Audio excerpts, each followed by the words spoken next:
আসসালামু আলাইকুম ভিউয়ার্স। দেখেন সবুজ পাতা, এটাতে প্রাণ আছে। এটা কত সুন্দর লাগছে, এটাও সুন্দর লাগছে। আবার এখানে কিছু প্লাস্টিকের ফুল ফ্লাওয়ার গাছে আছে,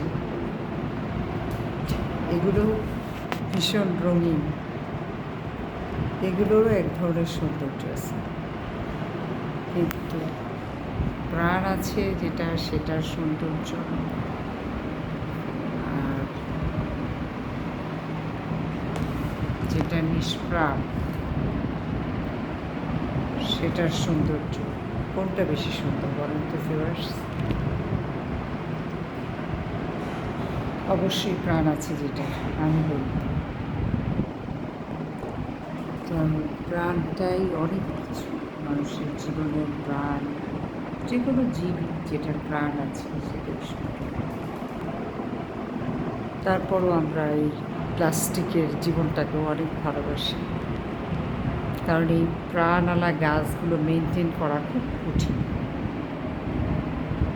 এগুলো প্রায় প্রতিদিনই আমরা পানি চেঞ্জ করি।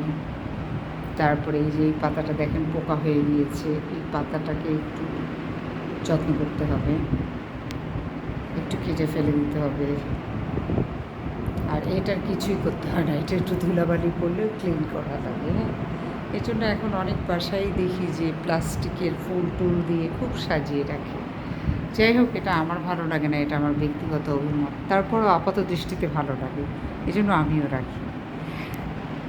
আজকে যেটা করব, আজকে হচ্ছে এই যে আমার লাঞ্চ দেখেন, আজকে আমার লাঞ্চ কি, আমার লাঞ্চ হচ্ছে আজকে নুডলস।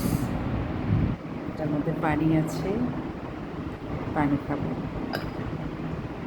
আর এটা হচ্ছে আমার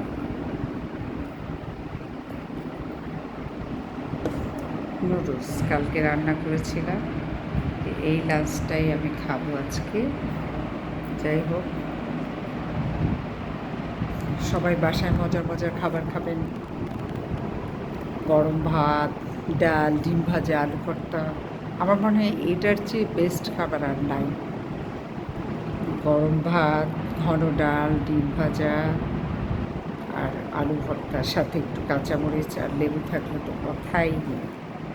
আর সেই কাঁচামরিচটা যদি হয় নিজের গাছে, তাহলে তো আরও ভালো লাগে, ফ্রেশ একদম। যাই হোক, সবাই মজা করে দুপুরের খাবার খান। আমি অনেক মজা করে নুডলসটা খাবো, কারণ নুডলসটা অনেক মজা হয়েছে, কালকে রান্না করেছি। সবাই ভালো থাকবেন, সুস্থ থাকবেন ভিউয়ার্স।